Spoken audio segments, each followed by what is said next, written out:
Alright guys, now I hope you're all good. Now in this video I'm going to show you how I've set up the Lumix S5iiX to be the ultimate hybrid camera. Let's go. Right, what you need to do first is turn this dial to movie mode and you can make all your changes and save it to a custom setting later. So here's what I have for my video settings. If we go into the menu, first option there is exposure mode. You want to make sure that that is set to manual. Then photo style, I've chosen Vlog to get the best dynamic range. Metering mode, I've gone with the top one, which is like evaluative or multimeter, which is going to basically analyze the entire area. Dual native ISO, I'm set this to auto because I'm never really in a situation where I'm in low or high environments, and if I am, I'll probably change this later, but for the most time I'm going to change that to auto, so it will just automatically choose from the full range of the ISO. So the next thing is synchro scan. Make sure that that's switched on, and I'll explain that just a second. Then we want to go down to the next tab, which is image quality 2. Then for the SS gain operation, this is quite important. You want to change this from, because I think it actually is by default sec ISO, which basically means it's going to be shutter speed and ISO, but you actually want it on shutter angle and ISO. That will allow you to have a proper shutter angle of 180 degrees, which comes in really handy later on, and I'll explain why. And if we go back up to image quality 1, that synchro scan then will allow you to change the shutter angle in 1 degree increments, otherwise it changes it in like 5 or 10 degree increments, which isn't handy at all. Then if we go to image format 1, here's quite important. You want to change this because by default it's actually on MP4, which gives you less frame rates and options to choose from in video mode. So if I put that on MP4, I'll show you what I mean. So if you go to the recording quality, you'll see that there's literally 5 options available to you. If you go back, put that to MOV, yes. Now you'll see that there's like pages and pages of options. So you want to make sure that that is actually selected.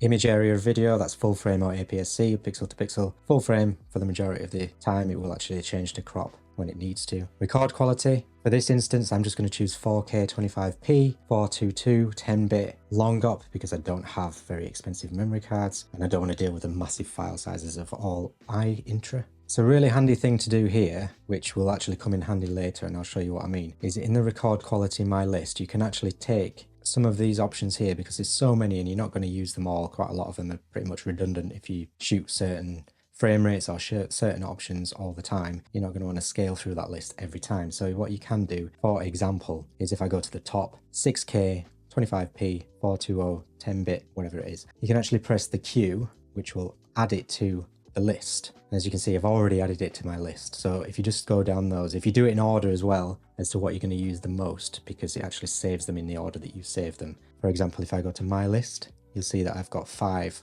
options there. So I've got 4K 25 frames per second, 4K 50 frames per second, full HD 100 frames per second, then I've got 3.3K 4:3 ratio, 6K open gate, and then I've got full HD 50 frames per second just in case I want that without a crop. So those are my recording quality lists, and I'll get to why that's quite important later on. I don't bother with proxies, timecode, not interested, not bothered with that either. Focus, we want autofocus on. Detect subject, I've gone for human and I've gone for the whole body rather than the eye because apparently that's better, but you can change these later. It's very handy having this button up here on the Lumix cameras. You can change these really easily. Autofocus custom settings, you're going to want to have this on unless you're not bothered and you just want to have the default settings, but I've set mine and I've put it to speed -2 and sensitivity +1. So that means it's probably going to focus slowly. So it's going to give me a better focus pull, but the sensitivity and the reactiveness of the camera is going to be a little bit faster at +1. Still working on those, it's not perfect. So next, continuous autofocus mode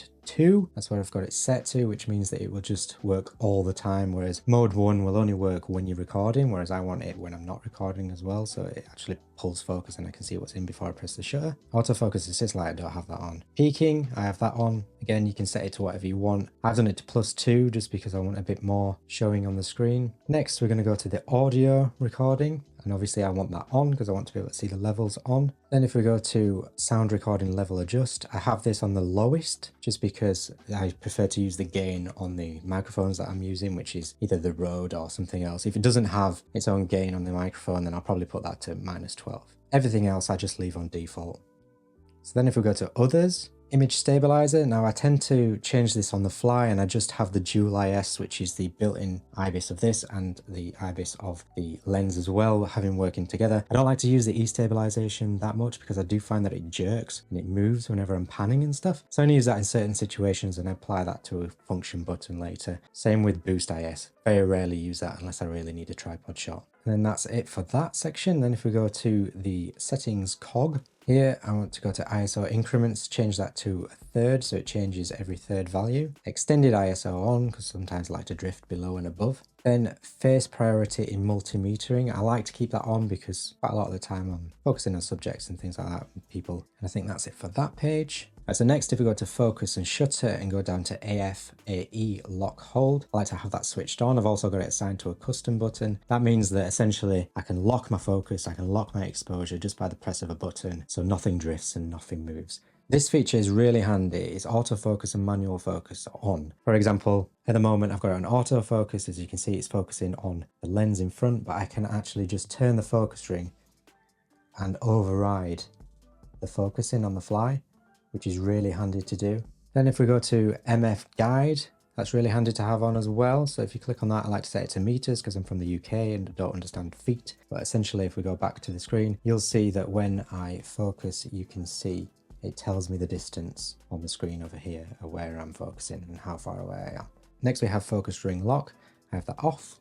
And if we go down, shutter autofocus, I have that switched on, which means that if I half press the shutter, it will start autofocusing even in video. Human eye detection display on, so that shows all the crosshairs and things like that on the face and the eye. Half press shutter off, definitely want to have that off. Otherwise, if you half press the shutter, it'll just start recording, which is just a bit of a nightmare. So do not like that, turn that off. However, I do like to have the assign record button to the shutter button as well. So I do have the option to start recording using the shutter button as well as the red button on the top. Next, we have the operation menu, and I can dive into the Q menu settings, but I mean, do you really want to know? I mean, if we go into that, I've put it in mode 1, which is just a layout option. So if we go to video, you'll see what I've got here. So I've got exposure mode as my first one, then I've got my recording quality list there. Dual ISO setting, some of this we won't have covered just yet. Photo style, which is like vlog and stuff like that. Wave and vector forms, focus peaking, then I can do my sound adjustment levels, E-stabilization, boost stabilization, live cropping,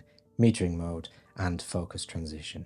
So that's what I've got there in case you're interested, but these are all customizable. You can do whatever you want there. So I'm going to show you how I've set up my function button. So if we go into that, you want to go into the recording mode because that's going to change the settings while you're recording anything.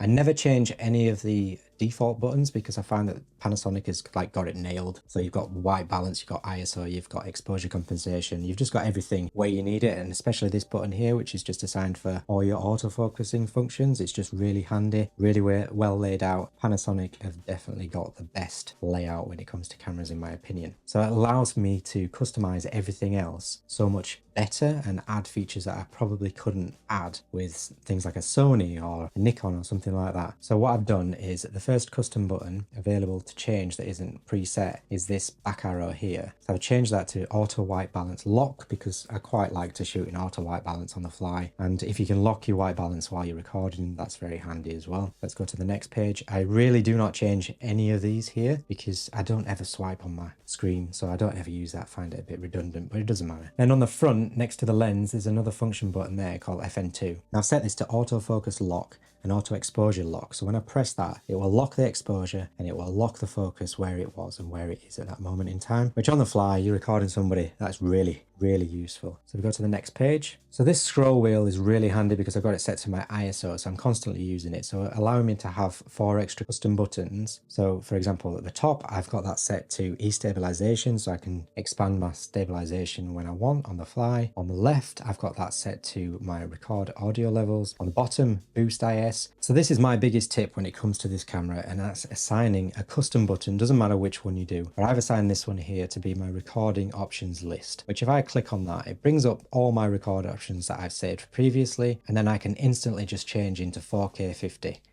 Boom, changed. We're shooting in shutter angle, so nothing else needs to be changed. All those settings are identical as they were before. I don't need to change the dial and go into another mode. It's all done for me. I can do it again, click on it, go into full HD, 100 frames per second. I can click it again. We're now in 6K open gate. It's absolutely brilliant, and that is the biggest tip I would give you guys for this camera to make it a true hybrid camera. So if I go back to 4K 25, that then allows me to have custom buttons up here that I can assign to other things. So I've assigned custom mode 2 to my photography for like aperture priority, custom mode 3 to photography again, manual mode. So that means all I need to do now is just switch there and I'm in photo mode. Switch back, I'm in video mode. Change the frame rate there, boom. Not messing about with shutter speed, anything like that. White balance all stays the same. Everything stays the same. Absolutely fantastic. Game changing is that. Absolutely love it. So that's what I've got set up in my function buttons. You can copy them yourself, but at least it gives you the idea of how to set them up. And then if we go to dial set, this here is the control dial, which is basically this wheel here. So I've got that set to ISO, which I mentioned before. So that just means that I've got ISO, I've got my aperture and my shutter speed. So it's all easy and pretty much DSLR days. Then if we go to the next page, joystick setting, I've got this to defocus movement, which basically means that this little joystick here will adjust the focusing on the screen, so you can move it about like that. Find that really handy to have. Now if we go down to monitor and display, but we want to go to the video monitor and display, which is the fifth one, sorry, down. There we are. Vlog assist, obviously you want this on if you're shooting in Vlog. Frame markers, I don't tend to have these on because I've got the sort of like grid on, which basically shows me when I'm shooting 9x16 or 16x9, whatever that is, the portrait mode for reels and stuff. So I don't really have that on, but if you do want that on, you can turn that on. Basically it means that you can change this. So if I change it to 9x16, for example, then it kind of creates this box and then you know that everything's framed correctly for a 9x16, but I don't really like to have it on. Zebra pattern or zebra pattern to you Americans. I have that on zebra pattern 2. I don't really know what the settings are for this. I think 95%. Yeah, I've got it on 95%. Vector scope and waveform, I've got that assigned to a custom button, so I don't really have it on all the time. Now this is very important. Red record frame indicator. That basically means that when you start recording, it shows a big red box around the screen, which makes it obvious that you're recording. So that's very handy to have on. Let's go down. Now we're on lens and others. Focus ring control, I've left that on linear. I did actually set it so it's a little bit of a less focus throw. So it's put on 150 degrees, but you can play about with that and mess about with the focusing yourself. I like to have the lens information confirmation on. That basically means that when I zoom in and out, it tells me what focal length I'm at. Then if we move down to the spanner, go to the top, go to the monitor display. Now the eye sensor, basically the eye sensor is this bit here, which when you put your eye close to this, it allows you to see through the viewfinder and the screen turns off. Got the sensitivity down to low, but I actually have it on monitor most of the time. So when you're on there, if I hover in front of that, it's not actually going to turn on the viewfinder and turn off the screen because I find it very annoying. It's very weird. But if you can just click on this and change it, so now you should be able to see through the viewfinder and back to the screen. So I like to just have that button. So I think that's it. That's how I have my camera set up for video. So what you want to do is actually save these settings because it won't automatically save them to the camera. So you need to go to the cog, which is like the fifth one, sixth one down on the spanner. Go to save custom mode. I've already saved all mine, so I won't actually change it. But if I go into that, there's a button here that says display to edit the titles. So if you press the display button, you can actually change the titles and make them whatever you want. So I've obviously labeled mine 4K, as you can see, 4K 25 frames per second, so I know that the custom mode 1 is set to that. Custom mode 2 is aperture priority in photo. Custom mode 3 is photo but manual. Then I've got 2, 3 and 4, which is like my 3K and my 6K open gate. Not set custom mode 4 because I've got this super little button here that I use now to change all my frame rates, so there's no need. So it just opens it up, makes it a true hybrid camera. Absolutely love it. Fantastic. Now I'm going to show you my photo settings, which is a little bit more annoying to set up, but you've got to make sure that you put it in the correct shooting mode. So for example, I shoot in aperture priority a lot of the time. So if I put it in aperture priority, and then to make this easier, I'm actually going to load my custom settings because I can't remember everything. So if I load my actual custom settings for that, should bring them up, or it should allow me to see them all. I'm going to show you my photo settings. So if we start at the very top, I just keep the photo style in natural, but I shoot in raw, so it doesn't really matter. Metering mode, again, I keep it in evaluative or whatever, multimeter. Aspect ratio, 3:2. Picture quality, raw. I don't bother with JPEGs because I just don't see the point. So I'm just going to briefly go over all this. Don't bother with much of that. High dynamic range, I don't bother with that. None of these. Obviously my subject focus detection, I use this all the time, but I tend to keep it on human and face.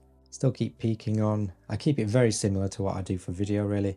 Flash, I own a flash, so I don't bother messing with that. Bracketing I've got switched off, but I do have a custom button which I'll show you. Same with silent mode, I have that switched off because I like to use mechanical. Image stabilization, again very similar to what I have for video. Then if we go down to the settings, again very similar to what I have for video. I've got the increments set to a third, extended ISO on, auto white balance I don't bother because I show it in RAW, so I can just change the white balance. Do have face priority multimetering on again. Again, I have my autofocus, auto exposure lock. I've set it to the same button, so it's the same for video and for photo. Manual focus guide, still got that set to meters so I can see what distance I'm focusing on. Again, all very similar to what I've got for video. Shutter AF, obviously have that on. Human eye detection display, I've got that switched on as well. Half press shutter, you definitely want that off because otherwise when you half press it, it won't just focus, it'll also take a shot. You do not want that. Very irritating, don't know why they have it on. Same thing with my eye sensor, tend to have that off. Q menu, now that's slightly different to what I've got for video. I'll quickly show you what I've got. Metering mode, bracketing, silent mode. Then I've got shutter type. Then I've got night mode, noise reduction for long exposure. Then I've got minimum shutter speed if I don't want the camera to choose a shutter speed too low for like moving subjects and such. Autofocus detection settings, got that there. Custom settings for photo. Then I've got level gauge if I want to turn that on and off because it sometimes gets in the way. Aspect ratio and flash just in case I buy a flash. Function buttons, I'll go through what I've got for that. Again, I don't change any of the default ones because they're fantastic. This function button here is set to the drive mode setting. Then I've also got the autofocus and auto exposure lock to the front, which I had before. Don't even bother changing those because there's just no point. Next on the dial here, I've got silent mode assigned to the top. Then I've got bracketing assigned to the right. And then at the bottom, I've got metering mode. And then on the left, I can turn the level gauge on and off. Let me know in the comments if you think of any way to set this up better for photo or for video.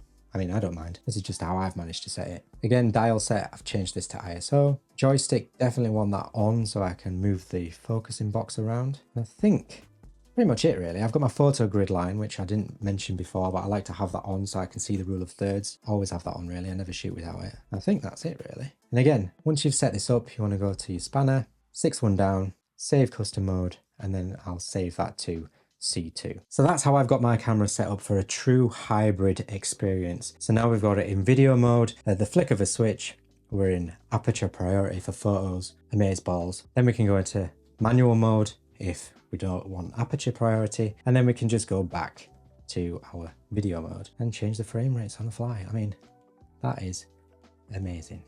I absolutely love the Panasonic cameras. I think they're just so much better than other systems. So yeah, that's how I've got my camera set up. So that's it. That's how I've set up the Lumix S5iiX to be what I believe are the best settings for hybrid shooting. What do you think? Do you agree? If you do, let us know in the comments below. Do you disagree? Have I missed something? Is there a better way of doing things? Share the knowledge below because that's what the Creators Block is all about. Sharing our knowledge for the love of photography, videography and all things content creation. So I hope you enjoyed this video. If you did, please consider giving it a thumbs up. It really helps out the channel. Consider subscribing if you want to see more videos like this. Hit the bell, all those nice things that will put a smile on my face. And I'll see you in the next one. Thanks for watching. I know you heard a little something about me, right? People love to talk, everybody wanna doubt me, right? I know, bunch of fakes all around me, right? They clowning like I ain't hear what it sounded like. I know these fools hating on the low, smiling all in my face, stab me in the back though.